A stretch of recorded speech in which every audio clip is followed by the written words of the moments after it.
다음 달 2일까지 전국 5만 5천여 명의 경찰이 초등학교 등하교 시간대에 맞춰가 2중 3중으로 순찰을 진행합니다.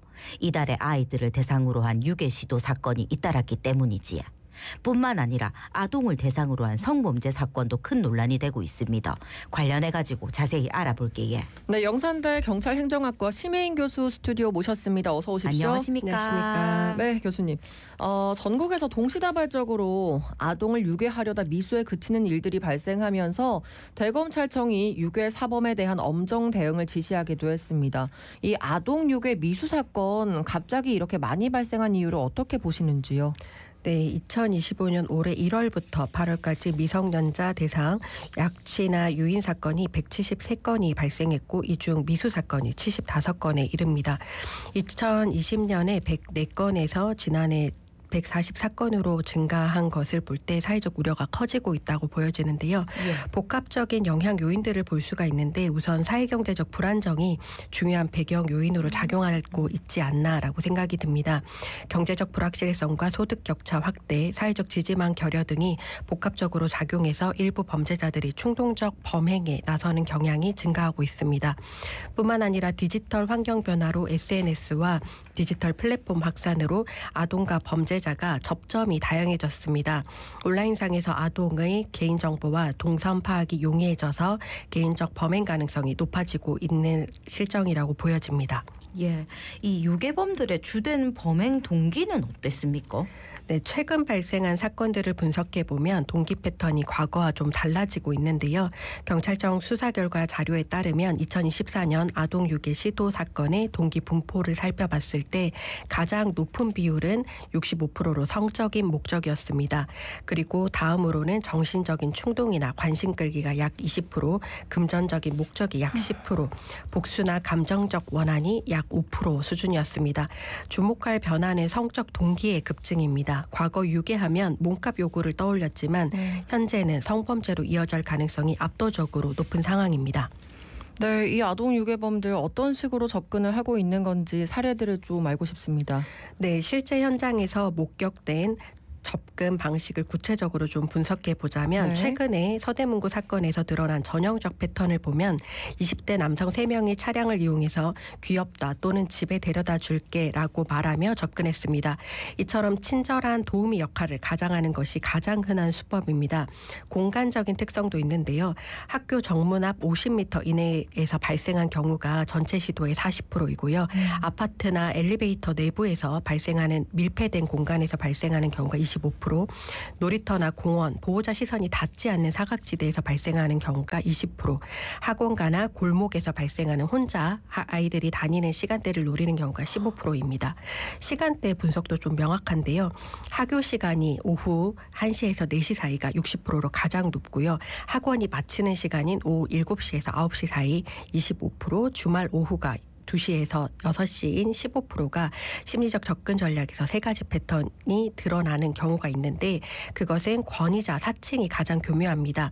선생님이 부르신다거나 아동에게 엄마가 병원에 가셨다처럼 아이가 거부하기 어려운 상황을 만들거나 아동은 어른들의 말에 순종적으로 교육받았기 때문에 특히나 취약합니다.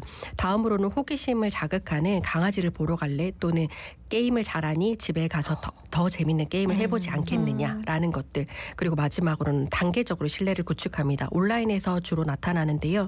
게임을 선물하거나 아니면 고민 상담을 들어주는 등으로 한번 만나보자라는 식으로 아동에게 접근하는 패턴이 있습니다. 그러니까 집안에서 잘 일어나기 힘든 일들, 뭐 강아지를 보여준다든지 뭐 게임을 새로운 걸 해보자는지 참 아동의 심리를 교묘하게 이용을 했습니다. 예, 그리고 아이들이 흔히 다니는 주변에서 이런 범죄 접근이 일어난다고 하니까 참 걱정이 되는데 현행법상 미성년자를 약취하거나 유인한 경우에 처벌이 가볍지 않다고 들었거든요. 어떻습니까? 네, 맞습니다. 우리 형법 제287조에 따라서 미성년자 약취 유인죄에 대해 약 10년 이하의 징역형만 규정하고 있고 벌금형 선택지가 아예 없습니다.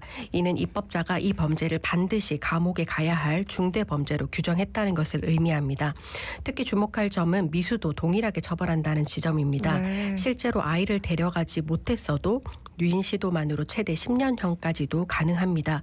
양형 기준도 굉장히 엄격한데요. 대법원 양형위원회 기준을 보면 일반적인 경우가 징역 1년 6개월에서 3년 6개월 사이였고 13세 미만 피해자일 경우에는 가중 처벌을 했습니다.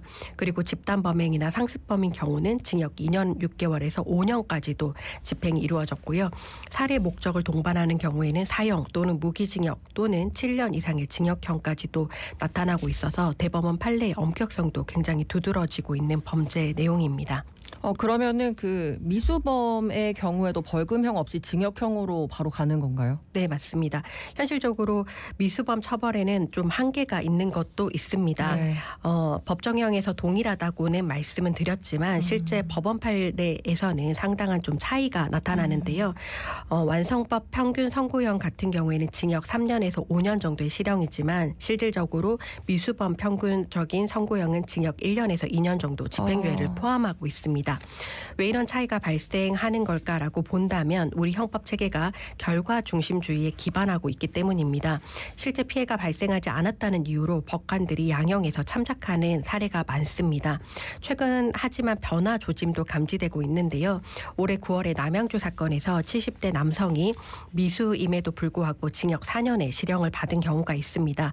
그리고 부산에서도 발생한 유사 사건 역시 집행유예가 없는 실형 2년도 선고되고 있습니다. 예, 미수범에 대해서는 왜 이렇게 상대적으로 처벌 수위가 낮은 건지 실제로 미수범에 대해서도 처벌을 좀 강화해야 한다는 목소리가 높아지고 있지 않습니까? 네, 현재 미수범에 대한 처벌 수위가 완성범보다 낮은 것은 기본적으로 결과 피해가 미발생했다는 형법상 원칙 때문인데요. 예.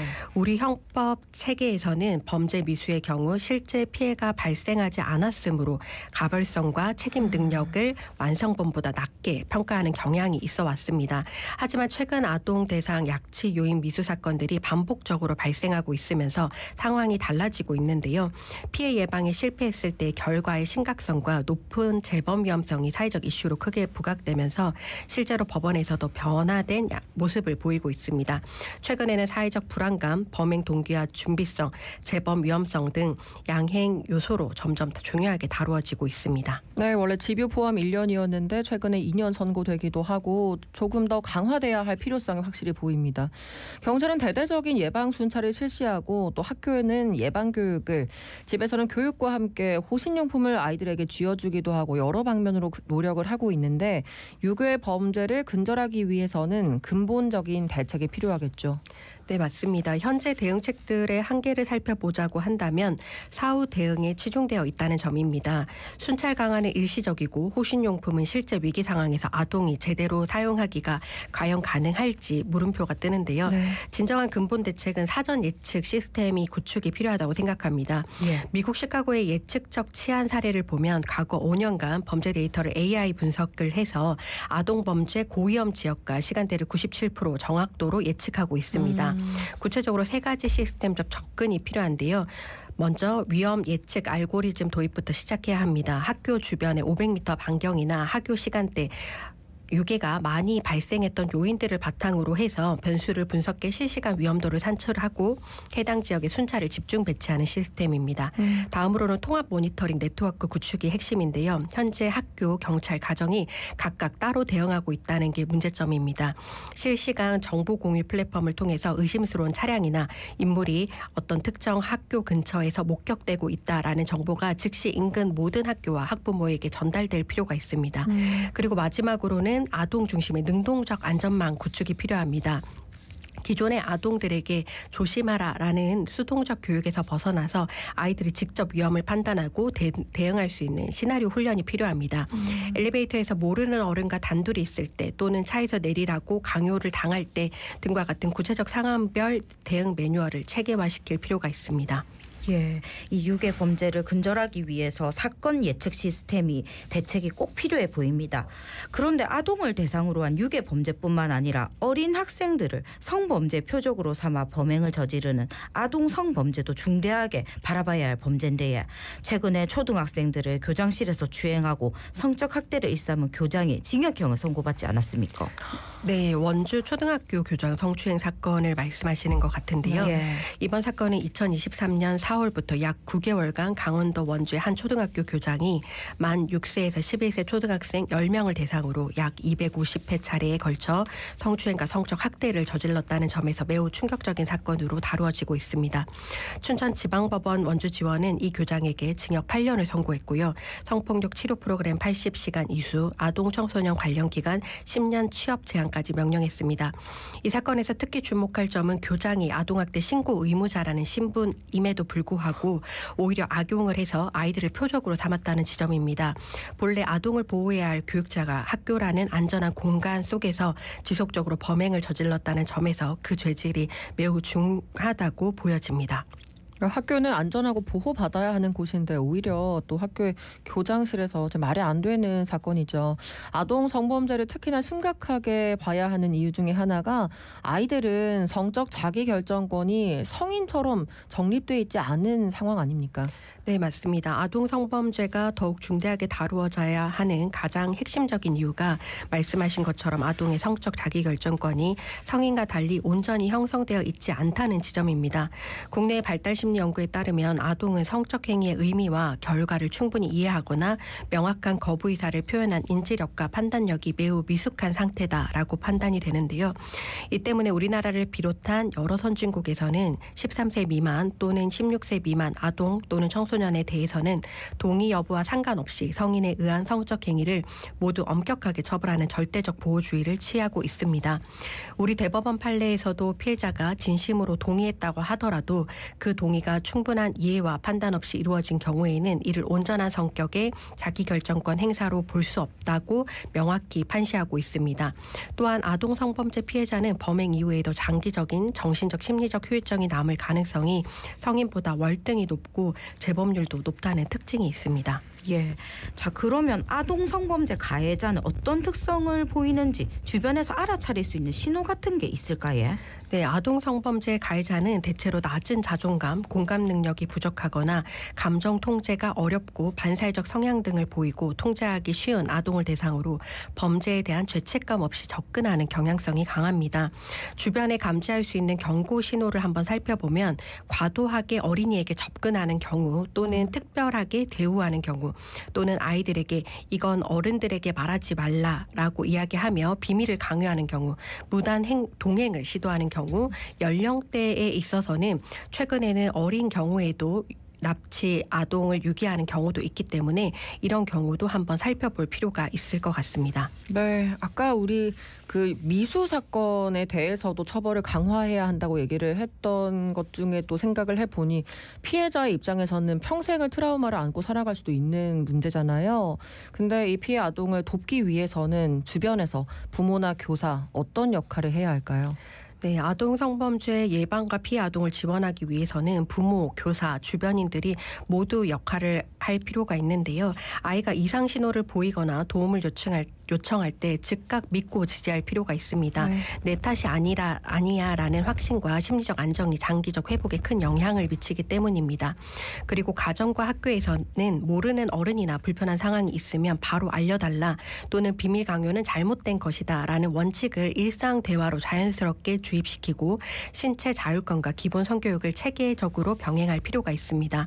선생님의 경우에는 아동의 불안 또는 위축, 성적 행동의 변화, 집중력 저하 등 행동 변화를 예민하게 관찰하고 즉시 의심이 들 경우에는 전문가에게 연계해서 단독 면담 시에는 비난 없는 태도로 아이의 말에 귀 기울이는 것이 필수적입니다. 모든 어른들이 이 일은 아이의 책임이 아니다라는 초기 메시지 전달과 2차 피해 예방 교육 또는 장기 심리 상담 치료 정보 제공에 힘써야 할 필요가 있고 112나 아동보호 전문기관에 신속히 신고 연계를 할 필요가 있을 것 같습니다. 예, 무엇보다 예방이 중요할 텐데 아동 성범죄를 예방하기 예방하기 위한 대책은 어떤 것들로 보십니까? 앞서 근본적 시스템 구축의 필요성을 언급을 드렸는데요. 네. 성범죄 예방에는 보다 정교한 기술적 접근이 추가적으로 필요합니다. 디지털 환경에서 사전 차단도 우선적으로 필요합니다. 현재 온라인 그루밍 같은 경우가 범죄가 급증하고 있고, 그리고 학교 내 예방 시스템에서 필요한 미국에서 웨어러블 패닉 버튼과 같은 아동이 즉시적인 도움을 요청할 수 있는 물리적 장치도 효과적으로 작용할 것으로 예상됩니다.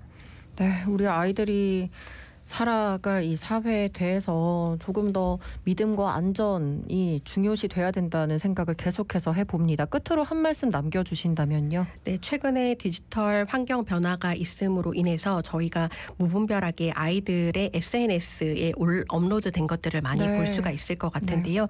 부모님들께서는 이런 부분을 조금 인지를 하시고 아이들의 얼굴이나 행동의 동영상 같은 것을 업로드할 때 주의를 하실 필요가 있다고 저는 생각이 듭니다. 네. 오늘 말씀 여기까지 듣겠습니다. 지금까지 영산대 경찰행정학과 심혜인 교수님이었습니다. 오늘 아침 귀한 시간 고맙습니다. 감사합니다.